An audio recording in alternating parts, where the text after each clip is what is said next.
Hello everyone, कैसे हैं आप सभी। आई होप सभी ठीक होंगे। मैं भी एकदम बढ़िया हूँ। तो मेरी आवाज़ पे मत जाना, मेरे को जुकाम लगा है और तब भी मैं वीडियो बना रही हूँ क्योंकि मेरे को था कि कुछ ना कुछ ऐसा एक टॉपिक आपके सामने लेके आऊँ जो कि मेरी लाइफ से रिलेटेड है। तो आप में से बहुत सारे लोग मेरे से पूछ रहे थे कि आप क्या काम करते हो। काम का तो मैंने अपनी लास्ट वीडियो में बताया था कि मैं क्या काम करती हूँ। लेकिन आज मैं आपसे शेयर करना चाहती हूँ कि जो मैं काम करती हूँ क्या ये मेरी जॉब रेगुलर है और कब से मैं बैंक में हूँ और कैसे मैंने बैंक ज्वाइन किया, इसके लिए क्या मैंने कोई एग्ज़ाम दिया। तो मैं आपसे शेयर करना चाहती हूँ कि मैं बैंक में 2017 से हूँ और 17 से पहले मेरी बुआ जी वहाँ पे काम करते थे। मेरी बुआ जी 1991 से वहाँ पे काम करते थे। उनकी जॉब रेगुलर नहीं थी और वो मतलब 30 रुपये महीने से लेकर वहाँ पे काम करते थे। लेकिन जब उन्होंने बैंक छोड़ा तो उनको बहुत हेल्थ इश्यूज थे। वो बीमार रहते थे। उनके पैरों में स्वेलिंग वगैरह आती थी तो वो काफ़ी लंबा लंबा टाइम उनका हॉस्पिटल में जाता था।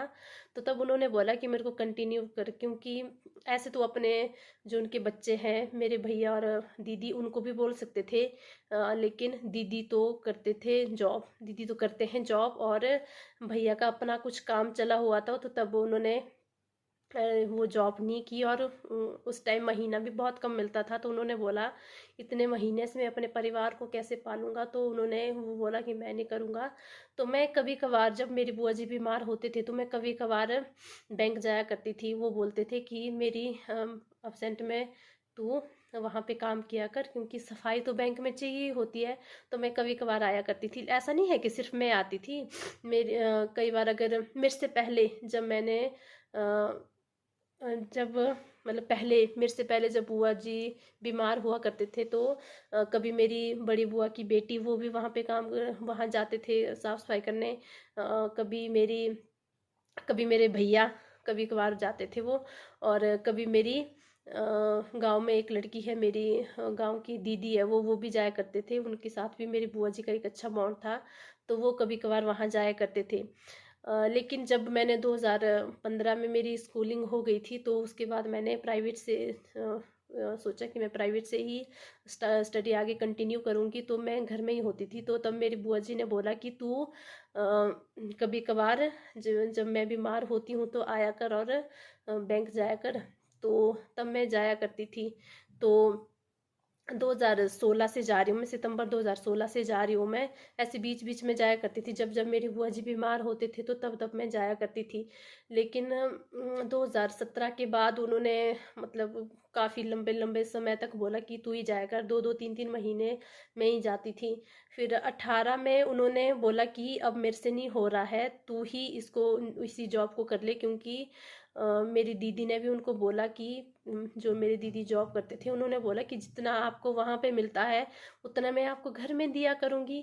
तो आप रहने दो, क्योंकि उनको बैंक में तो पूरा दिन बैठना पड़ता था। वहाँ पे बैठ के उनके पैरों में स्वेलिंग वगैरह आती थी और वो बीमार रहते थे क्योंकि ठंड ठंड में उनका बैठना मुश्किल होता था। तो तब उन्होंने मेरी दीदी ने बोला कि आप छोड़ दो इस जॉब को और रहने दो। अब आपको अगर 10 दिन आप सही से जाते हो तो 15 दिन तो आप बीमार रहते हो। तो उससे अच्छा आप रहने ही दो, छोड़ ही दो। तब उन्होंने छोड़ दिया। और ऐसे उसमें था कि भाई वहाँ पे अब कौन करेगा काम। तो जो वहाँ का स्टाफ था उस टाइम उन्होंने मेरे को क्योंकि मैं जाया करती थी तो वो मेरे को जानते थे और उन्होंने मेरा नाम बोला कि उसको बोलो करने के लिए। क्योंकि शायद जो उनसे पहले काम करते थे वो कभी कभार आते थे, मैं कंटिन्यूटी में ही जाती थी। ऐसे एक एक महीना 2 2 महीना जाती थी। तो जो मेरे से पहले मेरे कज़न वगैरह जाते थे तो वो जाते थे ऐसे 1 दिन के लिए, 5 दिन के लिए, 10 दिन के लिए ऐसे जाते थे वो।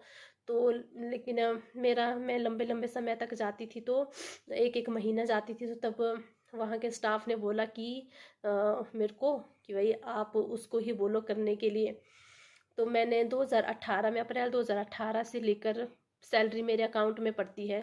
उस टाइम मिलता तो बहुत कम था, लेकिन ये चलो कि एक था कि मेरे पास है कोई काम जो मैं मतलब जिससे कि मैं अपने स्टडी का जो मेरा खर्चा है वो भी कर सकती हूँ। तो ऐसे करके मैंने बैंक ज्वाइन किया। और आज की रेगुलर की बात हो तो रेगुलर तो इस टाइम नहीं है हम, हमारा 2019 के बाद एक कोर्ट में केस लगा है रेगुलर होने के लिए, उसका फैसला भी नहीं आया है। तो आने वाले टाइम में तो शायद हो जाएगा रेगुलर होने का फैसला, लेकिन अभी देखते हैं। 2019 में 2025 हो गए, काफ़ी लंबा टाइम हो गया। ऐसे करते तो हैं वकील से बातें, लेकिन वो ऐसे रिस्पॉन्स तो देते हैं, लेकिन हाई कोर्ट का मामला है ना, हाई कोर्ट में थोड़ा लंबा समय लग जाता है। तो तब अब देखते हैं आने वाले टाइम में। अब आरआरबी की भी कुछ नोटिफिकेशन आई है, क्या पता उसी में ही हमारा भला हो जाए। तो ठीक है जी, अगर आपको मेरी वीडियो अच्छी लगी हो तो प्लीज़ लाइक और कमेंट करना और बताना कि आप लोग क्या काम करते हो। और ठीक है जी, बाय बाय।